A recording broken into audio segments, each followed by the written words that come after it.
नमस्ते। आज बात करते हैं भारतीय अर्थव्यवस्था की। आखिर इसकी सेहत है कैसी? चलिए कुछ जरूरी आंकड़ों को समझते हैं और देखते हैं कि कहानी असल में क्या कह रही है। तो सबसे पहले नजर डालते हैं इस एक नंबर पर 6.4%। ये क्या है? ये है वित्त वर्ष 2025 के लिए भारत की अनुमानित जीडीपी ग्रोथ रेट। पर ये सिर्फ एक आंकड़ा नहीं है, इसके पीछे पूरी इकोनॉमी की कहानी छिपी हुई है। तो आखिर इसका मतलब क्या है? ये हमें बता क्या रहा है? अच्छा, इसे समझने के लिए एक काम करते हैं। अर्थव्यवस्था को एक गाड़ी की तरह इमेजिन करते हैं और अब हम देखने वाले हैं इस गाड़ी का डैशबोर्ड। तो जाहिर है इस गाड़ी का जो स्पीडोमीटर है वो है जीडीपी, मतलब ग्रॉस डोमेस्टिक प्रोडक्ट। यही तो हमें बताता है कि अर्थव्यवस्था की रफ्तार क्या है। अगर बिल्कुल आसान भाषा में कहें तो जीडीपी का मतलब है कि एक साल के अंदर देश की सीमाओं के भीतर जितना भी सामान बना और जितनी भी सर्विसेज दी गईं, उनकी टोटल मॉनेटरी वैल्यू। और हाँ, इससे फर्क नहीं पड़ता कि उसे किसी भारतीय कंपनी ने बनाया है या विदेशी ने। अगर वो भारत में बना है तो वो हमारी जीडीपी में गिना जाएगा। अब जीडीपी से मिलता जुलता एक और कॉन्सेप्ट है जीएनपी। दोनों में फर्क बहुत सीधा सा है। जीडीपी ये देखता है कि प्रोडक्शन कहाँ हो रहा है, यानी मतलब देश के अंदर, जबकि जीएनपी ये देखता है कि प्रोडक्शन किसका है, यानी मतलब देश के नागरिकों का।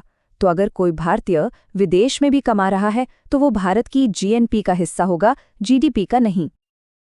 तो सवाल ये है कि ये जो 6.4% की रफ्तार है, इसके पीछे का असली हीरो कौन है? जवाब है हमारा सर्विस सेक्टर। ये 7.5% की जबरदस्त रफ्तार से भाग रहा है। सही मायनों में यही हमारी इकोनॉमी का मेन इंजन है। हाँ, इसके पीछे पीछे इंडस्ट्री और एग्रीकल्चर भी अपना मजबूत योगदान दे रहे हैं। चलिए अब डैशबोर्ड पर लगे दूसरे मीटर्स को देखते हैं, मतलब मैनेजमेंट टूल्स। देखते हैं कि इस गाड़ी को कंट्रोल कौन कर रहा है। यहाँ दो ड्राइवर हैं, एक तरफ सरकार का बजट और दूसरी तरफ आरबीआई। तो पहले बात करते हैं सरकार के टूल की, यानी बजट की। अब बजट में ना एक शब्द बार बार सुनने को मिलता है, फिस्कल डेफिसिट या राजकोषीय घाटा। मतलब बहुत सिंपल है, सरकार की कमाई और उसके खर्च के बीच का जो अंतर है वही है ये। जब खर्चा कमाई से ज्यादा हो जाए तो घाटा हो जाता है। इसका हिसाब भी सीधा सा है। सरकार का जो टोटल खर्चा है उसमें से उसकी टोटल कमाई उधार को छोड़कर को घटा दीजिए, बस।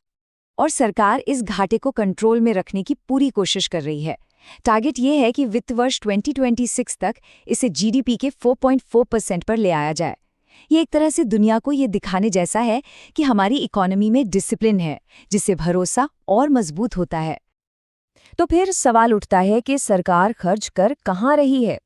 एक बहुत बड़ा हिस्सा जा रहा है कैपेक्स में, यानी कैपिटल एक्सपेंडिचर। वित्त वर्ष 2026 के लिए टारगेट देखिए, 11.21 लाख करोड़ रुपए। ये वो पैसा है जिससे देश में सड़कें, पोर्ट्स, ब्रिजेस, मतलब लॉन्ग टर्म एसेट्स बनते हैं। यही तो आने वाले कल की ग्रोथ की नींव रखते हैं।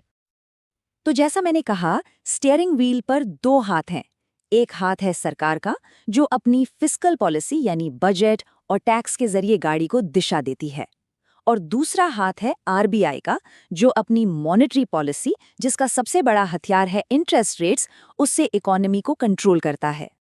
तो आरबीआई का काम क्या है? ये लाइन उनके काम को बिल्कुल परफेक्ट तरीके से बताती है। मूल्य स्थिरता और वृद्धि के बीच संतुलन। मतलब एक तरफ तो महंगाई को काबू में रखना है और दूसरी तरफ ग्रोथ को भी रफ्तार देनी है।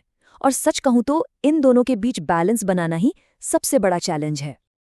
ठीक है, तो जीडीपी बढ़ रही है, सरकार और आरबीआई भी अपना अपना काम कर रहे हैं, लेकिन इन सब के बीच जो सबसे बड़ा सवाल है वो ये है कि इस ग्रोथ का फायदा आम आदमी तक पहुंच भी रहा है या नहीं, और अगर हाँ तो कैसे?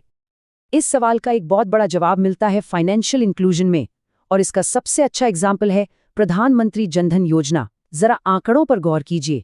56% अकाउंट होल्डर्स महिलाएं हैं और 67% ग्रामीण या छोटे शहरी इलाकों से हैं। तो ये सिर्फ बैंक अकाउंट्स नहीं है, ये इकोनॉमी की मेन स्ट्रीम से जुड़ने का एक जरिया है। और जरा इस अभियान का स्केल तो देखिए, 56 करोड़ से भी ज्यादा। ये दुनिया के सबसे बड़े फाइनेंशियल इंक्लूजन प्रोग्राम्स में से एक है। ये दिखाता है कि बदलाव सिर्फ बड़े शहरों में नहीं, बल्कि जमीनी स्तर पर हो रहा है। तो चलिए अब आते हैं अपने आखिरी हिस्से पर, मुख्य बातें और भविष्य का रास्ता। तो कुल मिलाकर हमने इस डैशबोर्ड से क्या सीखा? अगर समराइज करें तो 3 मोटी मोटी बातें सामने आती हैं। पहली, हमारा ग्रोथ इंजन मजबूत है और इसे लीड कर रहा है सर्विस सेक्टर। दूसरी, मैनेजमेंट सॉलिड है, सरकार फिस्कल डेफिसिट को कंट्रोल में रख रही है। और तीसरी, फाइनेंशियल इंक्लूजन के जरिए ग्रोथ की पहुंच लगातार बढ़ रही है। तो आखिर में एक बड़ा सवाल हमारे सामने खड़ा होता है, क्या भारत तेज रफ्तार से विकास करने और आर्थिक स्थिरता बनाए रखने के बीच का ये मुश्किल संतुलन साध पाएगा? क्योंकि इसी सवाल के जवाब पर देश का आने वाला आर्थिक भविष्य टिका है। ये एक ऐसा सवाल है जो हम सबको सोचना चाहिए। अगर आपको ये वीडियो पसंद आया हो तो कमेंट करके ज़रूर बताएं और अगला टॉपिक क्या होना चाहिए वो भी हमें ज़रूर बताएं।